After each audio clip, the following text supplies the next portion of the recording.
Sejam bem-vindos a mais uma leitura diária. A passagem de hoje se encontra no livro de Atos dos Apóstolos, do capítulo 20 ao capítulo 22. Paulo na Macedônia e na Acaia. Quando acabou a confusão, Paulo mandou chamar os irmãos e falou com eles para animá-los.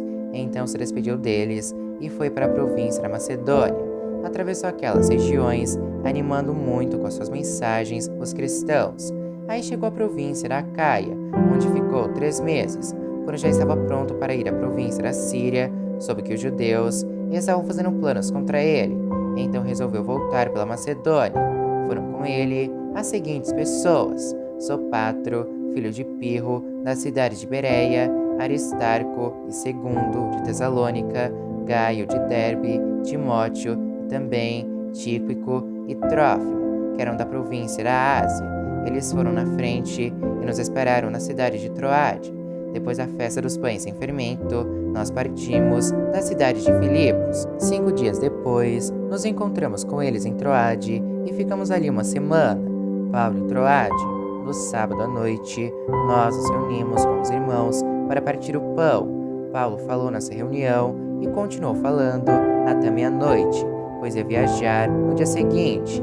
Havia muitas lamparinas acesas na sala onde nós estávamos reunidos, a qual ficava no 3º andar da casa. Um moço, chamado Eutico, estava sentado numa janela, e como Paulo continuasse falando durante muito tempo, o sono do moço foi aumentando. De repente, ele dormiu e caiu da janela. Quando levantaram, estava morto. Então Paulo desceu, abaixou-se, abraçou o moço e disse: "Não se assustem, pois ele está vivo." Em seguida, Paulo subiu de novo, partiu o pão e comeu. Falou ainda muito tempo, até de manhã, e depois foi embora. Aí levaram um moço vivo para a casa dele, e isso os deixou muito animados. De Troade a Mileto, nós fomos na frente e embarcamos no navio que nos levou até o porto de Assos, onde devemos esperar Paulo. Ele mandou que fizéssemos isso, porque queria ir por terra até lá. Quando ele se encontrou conosco em Assos, nós o recebemos no navio e seguimos viagem até a cidade de Mitilene. Então partimos dali e no dia seguinte passamos perto da ilha de Quios. No outro dia já estávamos na ilha de Samos e um dia depois chegamos ao porto de Mileto. Paulo tinha resolvido não parar na cidade de Éfeso para não ficar muito tempo na província da Ásia. Ele estava com pressa, pois queria chegar a Jerusalém, se possível, antes do dia de Pentecostes. A mensagem de Paulo. Em Mileto, Paulo mandou chamar os presbíteros da igreja de Éfeso para se encontrarem com ele. Quando eles chegaram, Paulo disse: "Vocês sabem como foi que passei todo o tempo que estivemos juntos, desde o primeiro dia em que cheguei à província da Ásia. Fiz o meu trabalho como servo do Senhor, com toda a humildade e com lágrimas. E isso apesar dos tempos difíceis que tive por causa dos judeus que se juntavam contra mim. Vocês também sabem que fiz tudo para ajudar vocês, anunciando o evangelho e ensinando publicamente e nas casas. Eu disse com firmeza aos judeus e aos não-judeus que eles deviam se arrepender dos seus pecados, voltar para Deus e crer no nosso Senhor Jesus. Agora eu vou para Jerusalém, obedecendo ao Espírito Santo, sem saber o que vai me acontecer lá. Sei somente que em todas as cidades o Espírito Santo tem me avisado que prisões e sofrimentos estão me esperando. Mas eu não dou valor à minha própria vida. O importante é que eu complete a minha missão e termine o trabalho que o Senhor Jesus me deu para fazer. E a missão é esta: anunciar a boa notícia da graça de Deus. Eu tenho estado entre vocês, anunciando o reino de Deus, e agora sei que vocês não vão me ver mais. Por isso, com toda certeza, eu afirmo hoje que se algum de vocês se perder, eu não sou o responsável, pois não deixei de lhes anunciar todo o plano de Deus. Cuidem de vocês mesmos e de todo o rebanho que o Espírito Santo entregou aos seus cuidados, como pastores da igreja de Deus, que ele comprou por meio do sangue do seu próprio Filho. Pois eu sei que depois que eu for, aparecerão lobos ferozes no meio de vocês, e eles não terão pena do rebanho. E chegará o tempo em que alguns de vocês contarão mentiras, procurando levar os irmãos para o seu lado. Portanto, fiquem vigiando e lembrem que durante 3 anos, de dia e de noite, eu chorando, não parei de ensinar cada um de vocês. E agora eu os entrego aos cuidados de Deus e da palavra da sua graça, pois Ele pode ajudá-los a progredir espiritualmente e pode dar-lhes as bênçãos que guarda para todo o seu povo. Não cobicei nem a prata, nem o ouro, nem as roupas de ninguém. Pelo contrário, vocês sabem que eu trabalhei com as minhas próprias mãos e consegui tudo o que eu e os meus companheiros de trabalho precisávamos. Em tudo, tenho mostrado a vocês que é trabalhando assim que podemos ajudar os necessitados. Lembre das palavras do Senhor Jesus: é mais feliz quem dá do que quem recebe. Quando Paulo acabou de falar, ajoelhou-se com os irmãos e orou. Então todos choraram muito e abraçaram e beijaram Paulo. E estavam tristes, especialmente porque ele lhes tinha dito que nunca mais iam vê-lo. Então eles o acompanharam até o navio. Capítulo 21. Paulo vai para Jerusalém.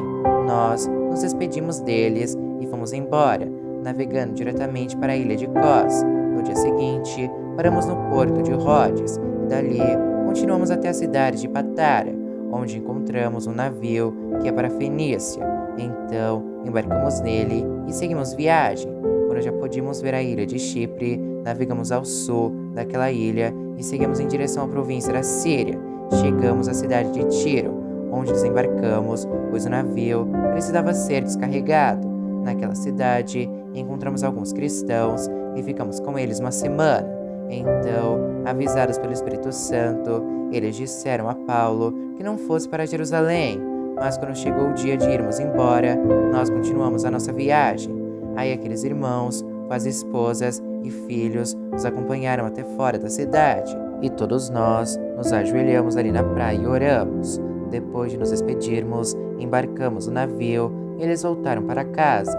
Seguimos viagem, navegando da cidade de Tiro para Ptolemaida. Ali encontramos e cumprimentamos os irmãos e passamos um dia com eles. No dia seguinte, partimos e chegamos à cidade de Cesareia. Ali, fomos para a casa do evangelista Filipe e ficamos com ele. Filipe era um dos 7 homens que haviam sido escolhidos em Jerusalém. Ele tinha 4 filhas solteiras que profetizavam. Alguns dias depois da nossa chegada, um profeta chamado Ágabo veio da região da Judéia.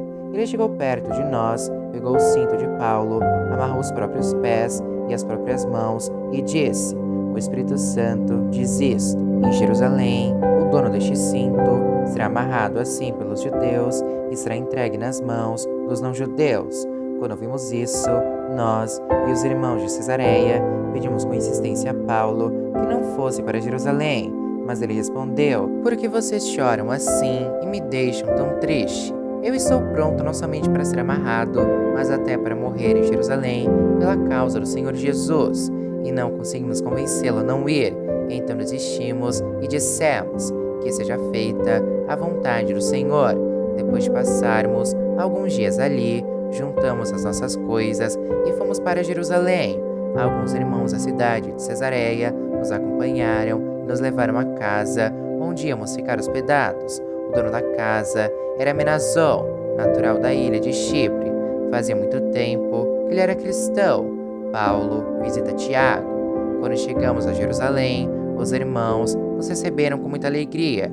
No dia seguinte, Paulo foi conosco até a casa de Tiago para se encontrar com ele, e todos os presbíteros da igreja estavam presentes ali. Então Paulo os cumprimentou e deu um relatório completo de tudo que Deus tinha feito por meio dele entre os não-judeus.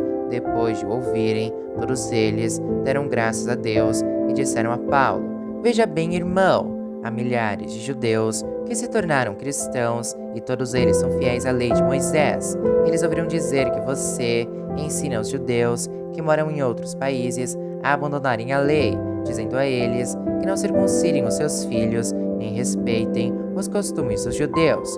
O que vamos fazer? Com certeza, eles já ouviram dizer que você chegou. Portanto, faça o que vamos dizer. Estão aqui entre nós 4 homens que têm de cumprir uma promessa a Deus. Então vá, tome parte com eles na cerimônia de purificação e pague a despesa para que eles possam rapar a cabeça. Assim todos saberão que não é verdade o que se diz de você. Pelo contrário, vão ficar sabendo que de fato você vive de acordo com a lei de Moisés, mas quanto aos não-judeus que se tornaram cristãos, nós já mandamos uma carta a eles, dizendo o seguinte: não comam carne de animais que foram oferecidos em sacrifício aos ídolos, nem sangue, nem carne de um animal que tenha sido estrangulado, e também não pratiquem imoralidade sexual. Então Paulo falou com os 4 homens e no dia seguinte tomou parte com eles na cerimônia de purificação. Depois entrou na área do templo para avisar quando iam terminar os dias da purificação, isto é, a ocasião em que cada um dos 4 homens deveria oferecer o seu sacrifício. Paulo é preso no templo. Quando os 7 dias da purificação estavam para acabar, alguns judeus da província da Ásia viram Paulo na área do templo. Então atiçaram a multidão, agarraram Paulo e começaram a gritar: israelitas, nos ajudem! Este é o homem que vai pelo mundo inteiro, falando a todas as pessoas e dizendo mentiras contra o povo de Israel, a lei de Moisés e este templo. E agora ele está trazendo não-judeus para dentro da área do templo, profanando assim este lugar santo. Eles disseram isso porque tinham visto Trófimo, que era de Éfeso, na cidade com Paulo, e pensavam que Paulo o havia levado para dentro da área do templo. A confusão se espalhou por toda a cidade, e o povo veio correndo de todos os lados. Eles agarraram Paulo e o arrastaram para fora da área do templo, e fecharam os portões. Quando a multidão já ia matar Paulo, o comandante das tropas romanas recebeu a notícia de que toda a cidade de Jerusalém estava em revolta. Então reuniu depressa alguns oficiais e soldados e correu para o meio do povo. Quando a multidão viu o comandante e os soldados, parou logo de bater em Paulo. Aí o comandante chegou perto de Paulo, prendeu e mandou amarrá-lo com 2 correntes. Depois perguntou: quem é este homem? O que foi que ele fez? Mas a multidão, uns gritavam uma coisa, outros gritavam outra. A desordem era tão grande que o comandante não pôde descobrir o que havia acontecido.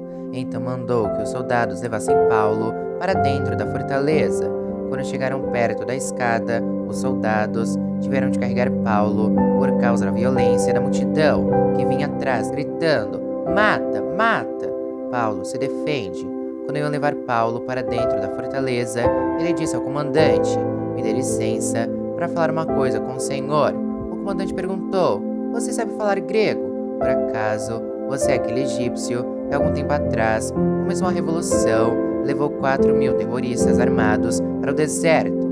Paulo respondeu: eu sou judeu, nascido em Tarso, cidade muito importante da região da Cilícia. Por favor, me deixe falar com o povo. Então o comandante deixou. Paulo ficou de pé na escadaria e fez um sinal com a mão para o povo, pedindo silêncio. Quando todos ficaram calados, Paulo começou a falar em hebraico. Ele disse, capítulo 22, meus senhores, irmãos e pais, escutem o que eu vou dizer a vocês em minha defesa. Quando ouviram falar em hebraico, eles ficaram mais quietos ainda. Então Paulo disse, eu sou judeu, nascido em Tarso, na região da Cilícia, mas fui criado aqui em Jerusalém como aluno de Gamaliel.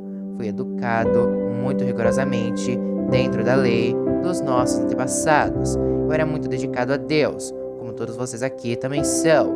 Persegui os que seguiam este caminho e fiz com que alguns fossem condenados à morte. Prendi homens e mulheres e joguei na cadeia. O grande sacerdote e todo o conselho superior podem provar que estou dizendo a verdade, pois eu recebi cartas deles, escritas para os irmãos judeus que moram em Damasco, e fui até lá para prender os seguidores deste caminho e trazê-los presos, concorrentes a Jerusalém, a fim de serem castigados. Paulo conta a sua conversão, e Paulo continuou, eu estava viajando, já perto de Damasco, e era mais ou menos meio-dia. De repente, uma forte luz que vinha do céu brilhou em volta de mim. Eu caí no chão e ouvi uma voz que me dizia, Saulo, Saulo, por que você me persegue? Então eu perguntei, quem é o Senhor? Eu sou Jesus de Nazaré, aquele que você persegue, respondeu ele. Os homens que viajavam comigo viram a luz, porém não ouviram a voz de quem falava comigo. Eu perguntei, Senhor, o que devo fazer? E o Senhor respondeu, levante-se e entre na cidade de Damasco. Ali, alguém vai lhe dizer tudo o que Deus quer que você faça. Aquela luz brilhante tinha me deixado cego, por isso os meus companheiros me pegaram pela mão e me levaram até Damasco. Havia ali um homem chamado Ananias. Ele era religioso, obedecia a nossa lei e todos os judeus que moravam em Damasco o respeitavam. Esse homem veio me procurar, chegou perto de mim e disse: Irmão Saulo, veja de novo. No mesmo instante, comecei a ver de novo e olhei para ele. Então ele disse: Saulo, o Deus dos nossos antepassados escolheu você para conhecer a vontade dele, para ver o seu bom servo e para ouvir o servo falar com você pessoalmente, pois você será testemunha dele para dizer a todos aquilo que você tem visto e ouvido.